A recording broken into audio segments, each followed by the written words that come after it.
Minha gratidão a Deus por me permitir isso. Hoje mesmo estava conversando com meu filho, estava voltando da academia,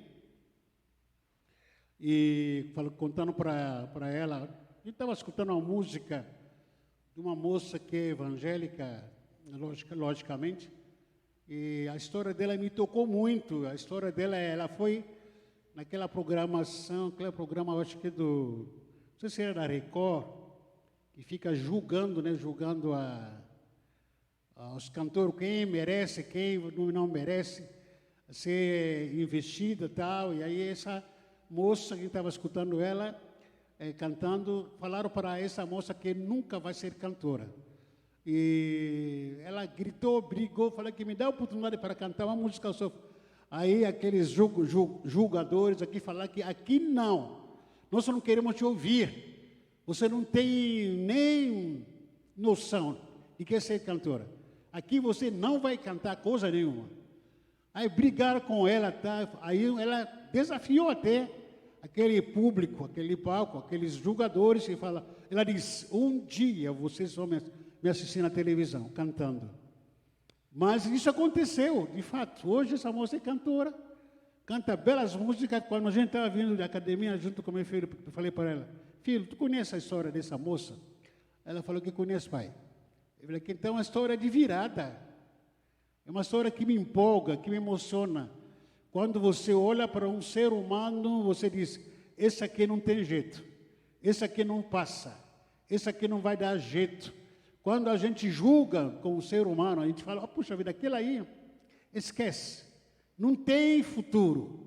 Justamente Deus nos surpreende. Então essa história me empolga muito. Até estava falando para Michel, essa é a minha história também. Essa é a minha história. Entendeu? A história de julgamento. Que as pessoas olham para você e dizem: esse homem não sabe falar nada. Esse homem fala tudo enrolado. Esse homem, aquele julgamento das pessoas, né? A gente vai escutando, vai ouvindo, mas Deus vira tudo. Você escreve 4 livros, você não sabe falar nada. Então, isso que me faz, que me motiva, que nos motiva.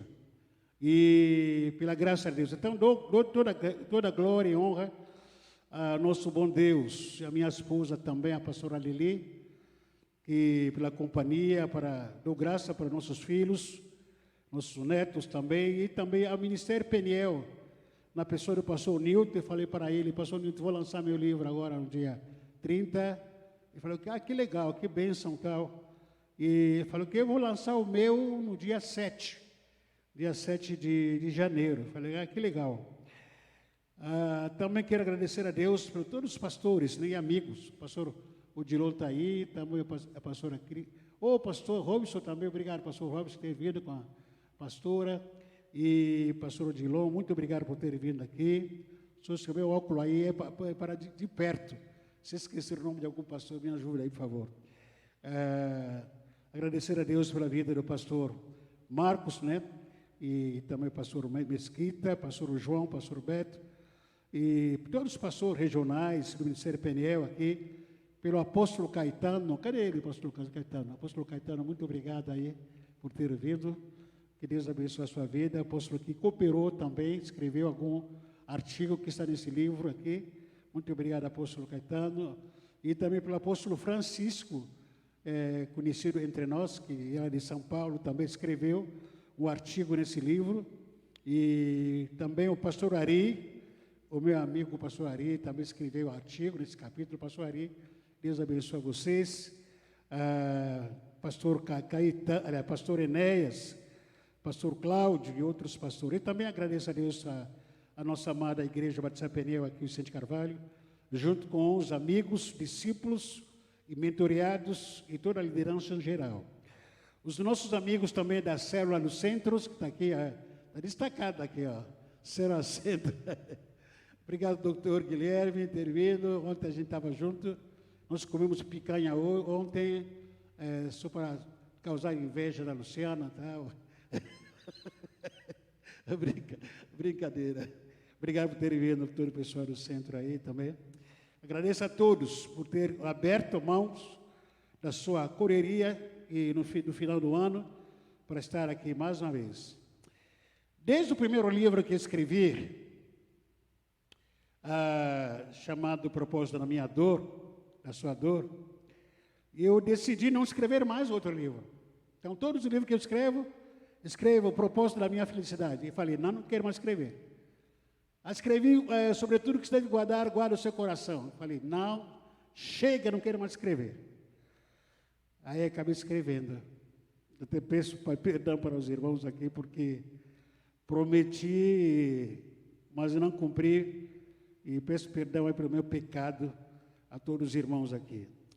Por que eu faço isso? Muitas vezes a gente deixa o livro pronto, uma alegria, mas a gente carrega conosco, com a gente, uma sensação de peso e frustração em nós. Pelo menos para mim, como inexperiente escritor, porque escrever livro dá muito trabalho mesmo, trabalho de pesquisa. A gente é pastor, você tem que estudar, tem que ler a Bíblia, tem que planejar a apostila, enfim, estudo para a liderança, preparar para a célula, acompanhar o estudo da célula e fazendo outros estudos. E qual é o tempo para você escrever? E você tem que cavar um tempo dentro do tempo, que você não tem, muitas vezes, para sugar, para pelo menos parar e começar a pesquisar, estudar. Aí você vai guardando os arquivos, documentos, artigos, para chegar o momento para você começar a compilar tudo. E, em segundo lugar, por que eu decido não escrever livro, muitas vezes? É por causa dos custos, é muito caro, para não constranger os irmãos, o custo de escrever livro é muito pesado, muito caro mesmo, e às vezes eu falo, puxa vida, onde que eu vou arrumar dinheiro para escrever livro? Mas a paixão, às vezes a vocação em si de escrever livro, é maior do que a questão de financeira. Eu vou escrever, não sei como vou arrumar dinheiro, mas eu vou escrever. Porque quando você escrever, por exemplo, 500 exemplares de um livro, o custo elevado, mais ou menos por aí, R$10.000 que tem que pagar. O custo para 1.000 livros, também diferente. Aí tem uma média, o custo para 1.500 livros, é mais alto ainda, e você se pergunta, onde que vem dinheiro? Como é que eu vou escrever um livro sem dinheiro? Então, são custos que a gente pesa um pouco. Então, um livro em si, o retorno que ele dá para o escritor é muito pouco, muito pouco. E a gente perde mais do que ganha, financeiramente falando. A gente perde mais do que ganha. Porque, dependendo de mim tivesse condições financeiras, eu pegava aquele livro e dava de graça para todo mundo. Dava de graça, sem problema nenhum. Mas a gente tem que fazer alguma coisa aí, tem que pegar dinheiro aqui, empresta aqui, empresta colar, fecha aqui, vamos embora, escreve, paga lá na imprensa da fé, e aí vai escrevendo, o custo é muito alto. Bom, sobre o tema em si, que não há vida cristã fora do corpo de Cristo, que na verdade que é um tema que me constrangeu, que quando as pessoas hoje em dia estão afirmando, dizendo que eu não preciso de uma igreja para ser filho de Deus, eu não preciso de uma igreja para falar com o Pai. É lógico, você não precisa de uma igreja, mas quem fala com Deus tem que frequentar uma igreja. Eu não preciso de uma igreja para ser filho de Deus. É lógico, a igreja não salva, mas todo salvo precisa participar de uma igreja. Tem que ser de uma igreja. Sei que esse assunto é muito amplo, não dá para abordar tudo nesse livro, logicamente. Mas quando as pessoas estão afirmando que não precisa fazer parte de alguma igreja para viver uma vida cristã, ou para ser filho de Deus, primeiro, para viver uma vida cristã não precisa fazer parte de uma igreja. É uma pura fake news, mentira que já surgiram no meio dos evangélicos. Eu não preciso fazer parte de uma igreja para ser cristão. Isso é mentira. Meu ponto de vista é uma opinião de gente que nunca experimentaram a salvação genuína, porque tem muita gente que se acha que é salva, mas não é. Hoje ser gospel ou ser evangélico está na moda, e muita gente que achando que por frequentar uma igreja é evangélico. Não, não é. Não é. É muita gente que fica pensando que é salvo, mas não é. Não é salvo, não é. Duvido de uma pessoa que diz, não, eu sou cristão, mas eu não preciso ir para uma igreja. Duvido da sua salvação. Porque todo mundo que já teve experiência genuína em Cristo Jesus, não tem como, não tem. Não tem como contar uma história como essa. Isso é um palavrão, com todo o respeito. Contar uma história dessa que, eu aceitei Jesus, eu conheço Jesus, tal, mas não preciso de uma igreja. Isso é um palavrão que surgiu nessa época. Não existe isso. Antibíblico, uma heresia isso. A gente pode debater com quem for, biblicamente falando, mas isso aí não existe. Pessoas se fantasiando de cristãs, mas nunca foram cristãs. Porque agora aqui estou bem, estou legal, sem igreja, sem pastor, não preciso de um pastor na minha vida. Irmão, você precisa aceitar Jesus em primeiro lugar, porque está falando coisa por coisa. Ser pastor é um privilégio, ser pastoreado é um privilégio. Ser pastoreado é uma honra para a gente. Você começar a pensar que não preciso de pastor na minha vida, não preciso de uma igreja na minha vida. Não. No mínimo você talvez é discípulo do anticristo. Porque o anticristo está arrumando tanto discípulo aí. E o anticristo, como eu falei, que não precisa de uma igreja, apesar de ele sair de uma igreja. Não vai precisar de uma igreja anticristo. O anticristo vai ficar nesse mundo. Ele está recolhendo um monte de discípulos que ele está formando, que vão ficar aqui na terra quando a igreja for arrebatada. Então, esse é um palavrão, uma heresia que a sociedade inventou, pelo menos as pessoas que não tiveram uma salvação genuína em Cristo Jesus, estão inventando. Por outro lado, também é uma das armadilhas que a geração que hoje em dia acabou caindo. Uma armadilha do Satanás. E essa cultura da independência que Satanás está semeando na mente de muitas pessoas. É uma cultura do diabo. A doutrina da independência, por exemplo, da mulher hoje. A mulher tem que ser independente. Nada contra, é lógico, a mulher tem que ter o lugar dela. A mulher tem que ser independente. Os filhos devem ser independentes. Os filhos querem independência. As pessoas exigem independência até dentro da igreja, na família, na sociedade, querem independência. Esse pensamento começou aonde? Começou com Satanás, lá no céu. Essa ideia. Ele queria ser igual a Deus. Ser igual a Deus, então eu não preciso mais de Deus na minha vida. Eu vou me comparar com Deus. Consegui enganar também a Eva no jardim do Éden. No capítulo 3, versículo 1 até 4. O único texto que eu vou poder ler, não quero me prolongar aqui sei que os irmãos têm compromisso, mas o único texto que eu vou ler aqui. Em Gênesis capítulo 3, versículo 1 até 4. A cobra ou serpente era o animal mais esperto que o Senhor Deus havia feito. Ela perguntou à mulher, é verdade que Deus mandou que vocês não comessem os frutos ou as frutas de nenhuma árvore do jardim? A mulher respondeu, podemos comer as frutas de qualquer árvore, menos a fruta da árvore que fica no meio do jardim. Deus nos diz que não devemos comer dessa fruta, nem tocar nela. Se fizermos isso, morreremos. Mas a cobra afirmou, versículo 4, vocês não morrerão coisa nenhuma. Versículo 5, Deus diz isso porque sabe que quando vocês comerem a fruta dessa árvore, os seus olhos se abrirão e vocês serão como Deus. Independência que eles queriam.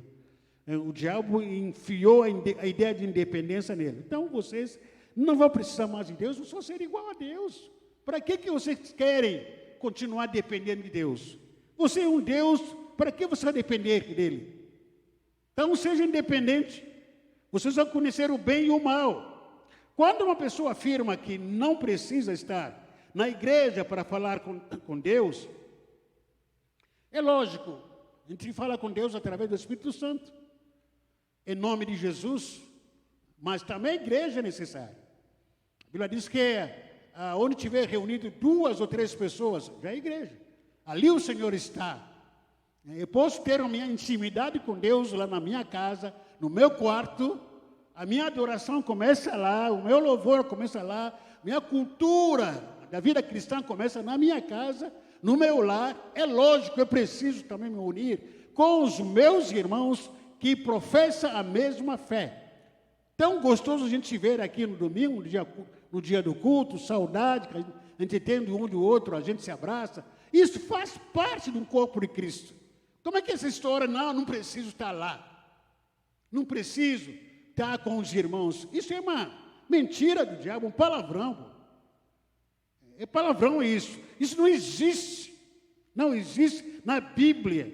Não tem lógica alguém dizer que eu sou de Jesus Cristo e não se submeter à cabeça de Cristo. Não tem. Quem é a cabeça da igreja? Não é Jesus? Como é que uma pessoa que diz que eu já entreguei a minha vida para Jesus e eu não quero me submeter à cabeça da igreja? Está criando cultura de independência. Aquilo que maligno enfiou na cabeça, na mente da Eva, que vocês vão ser independentes. Vão viver a vida de vocês. Então vocês vão frequentar a igreja? Não para frequentar a igreja. São independentes. Não se submeta a Cristo. Irmãos, isso aí é uma doutrina cheia de heresia. Não tem base, nem fundamento bíblico. Isso aí. Não tem lógica um cristão convertido em Jesus Cristo não se submeter a Cristo. Não tem lógica isso. Se está submisso a Cristo, então o lugar onde governa a igreja não é fora dela, é dentro dela. E segunda parte aqui, brevemente aquilo que estou falando, de alguém que está procurando uma igreja bíblica perfeita. Existe uma igreja perfeita? Uma igreja que não tem erro, que não tem falhas. Existe essa igreja perfeita no mundo hoje? Uma igreja bíblica, será que existe? Um dia alguém resolveu ligar para o apóstolo Paulo.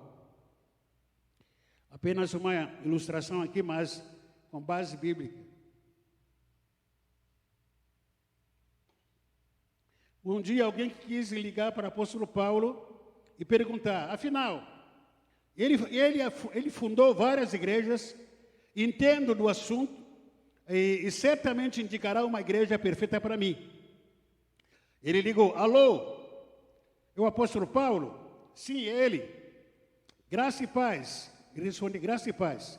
Desculpe o incômodo, o apóstolo, mas estou precisando da sua ajuda e que ando decepcionado com a minha igreja, a qual pertenço. Estou à procura de uma igreja perfeita. Estou pensando em congregar em Corinto. O apóstolo, é uma igreja ideal?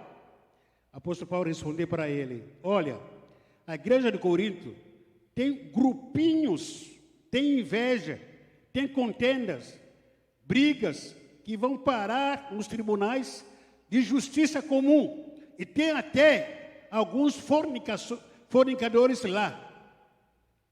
Aí ele perguntou para o apóstolo Paulo, e aí? E a igreja de Éfeso? Como que é? Eu posso ir lá? Talvez lá seja melhor. Paulo responde, a igreja de Éfeso, ela é alicerçada na palavra, sim. Mas, ultimamente, tem muita gente sem amor lá. Não tem mais amor. O amor sumiu naquela igreja. E aí o camarada perguntou, insiste em perguntar, penso em ir congregar em Tessalônica. O que você acha? Paulo responde, lá tem alguns que andam desordenadamente e não gostam de trabalhar. São preguiçosos. Você quer ir lá? Não. E aí, a igreja de Filipe? Filipe até, que é uma igreja boa, mas tem duas irmãs lá, uma se chama Evódia e outra, Síndique, que se desentenderam, estão sem conversar uma com a outra. Então, acho que vou mudar para Colosso. E a igreja de Colosso? Eu vou congregar lá. Olha, apóstolo Paulo respondeu. Em Colosso tem alguns hereges que estão tumultuando o ambiente. Tem um grupo lá que estão até cultuando os anjos. Que coisa, ele respondeu. E se eu for para as igrejas dos Gálatas? Bem, lá tem alguns crentes que se mordem, ou que estão se mordendo, se devorando uns aos outros. E aí, meu Deus do céu, imagina crente se mordendo, se devorando, né? Então, ele lá não quer nem pisar. E não sabia que era tão difícil achar uma igreja perfeita. Aí ele entrou em contato com o apóstolo João. Apóstolo João, eu quero saber, e aí, como é que está a igreja de Tiatira? Eu quero frequentar lá, seria ideal. Mas ele me disse que os irmãos lá têm tolerado uma mulher que se diz profetiza, que tem fomentado a prostituição e a idolatria, o chamado Jezabel. Pensei agora, vou para a igreja de Laodiceia, lá em João. Laodiceia, assim, que seus membros estão muito longe da perfeição, pois são orgulhosos, materialistas, mornos espirituais. Perguntei sobre a igreja de Pérgamo, e João me disse que lá tem alguns que seguem as doutrinas dos nicolaítas e de Balaão. Sabe, Paulo, já pensei que ir para a igreja sede. A igreja sede fica onde? Lá em São Vicente, não. A igreja sede fica em Jerusalém. Lá em Jerusalém, coisa linda. Eu vou frequentar ela na sede, Jerusalém. Mas Paulo disse para ele que, ouvi dizer que tem muita gente preconceituosa lá. E agora? Além de murmuradores, e alguns até mentiram aos pastores buscarem destaque na comunidade. Acho que se chama Ananias e Safira. Salvo engano. Tá difícil, Paulo? Eu vou desistir, eu vou parar de congregar, estarei melhor em casa, acompanhando os cultos online do que no meio de todo esse tipo de cristãos. Resolve com isso. Qual é a igreja perfeita? Qual é a igreja perfeita? Alguém disse certa vez que se você encontrar uma igreja perfeita, você, ao entrar nela, acabou estragando ela. Igreja é composto de gente, pecadores como nós, falhos como nós, mas é a igreja. A igreja, figurativamente falando, é a Arca de Noé, onde nós temos aqui bicho preguiça, onde nós temos na Arca de Noé elefante, temos o macaco, gorilas, tem bichos que fedem dentro da Arca de Noé, mas Noé disse, o melhor lugar é aqui, lá fora está matando. O melhor lugar de se ficar, de se pertencer, é a Arca de Noé. A igreja é o melhor lugar para você estar com a sua família. Mesmo em meio às nossas falhas como igreja, mesmo em meio às nossas limitações, aqui que eu me sinto muito bem. E outras coisas eu não vou poder contar, essa história que eu contei aqui agora, está no livro. Eu quero te aconselhar, como falei, eu não trabalho com livro por causa do dinheiro, mas eu gostaria assim estou colocando esse livro no meio de toda essa mentira que está sendo contada na sociedade. Se você tiver condições de comprar um para você, compra um para... No mínimo você conhece uma pessoa que está afastada dos caminhos do Senhor. Eu conheço.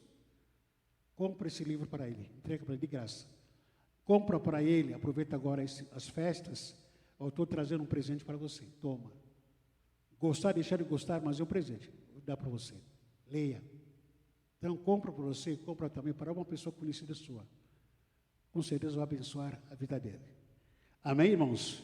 Muito obrigado mais uma vez. No final, agora vai ter cafezinho, todo mundo está convidado. Lá atrás tem bolacha, tem cafezinho, tem refrigerante, tem água para se tomar. Vai batendo papo, conversando aí. Tal, e aqueles que puderem aí, eu vou dar, tendo um pouco de paciência, eu vou dar autógrafo aí lá atrás. Estou meio lento agora, não, já foi a época que era tão rápido, mas agora estou um pouquinho lento, mas tenha um pouquinho de paciência para atender todo mundo. Vamos colocar em pé, muito obrigado por você ter vindo, Deus abençoe a sua vida e toda a sua família. Os pastores que querem levar livro na igreja, a sua igreja, se eu falar com a secretária lá, quer levar livro para a sua igreja, para vender lá, para falar, e falar com a irmã Andréia. Muito obrigado. Vamos orar. Obrigado, Senhor Deus, por esse momento. Te agradecemos mais uma vez. Nós consagramos cada um desses livros nas tuas mãos, Senhor Deus, para que seja uma ferramenta de poder, de esclarecimento, de libertação na vida daquelas pessoas que estarão lendo esse livro. Acima de tudo, Senhor, nós queremos glorificar a tua santa palavra, que é a Bíblia, que nós possamos voltar a ler a Bíblia, nos apaixonarmos pela tua palavra, Senhor Deus. Traga essa sede e fome pela tua palavra. E o livro vai ser apenas como uma ferramenta de edificação para todos aqueles que desejam ser edificados. Abençoa, Senhor da glória, os meus amados irmãos aqui, em nome do Pai, do Filho e do Espírito Santo. Amém. Amém. Deus abençoe vocês. E obrigado. Quiser comprar livro, fica lá, tá lá atrás. E café também, fica bem à vontade. Obrigado.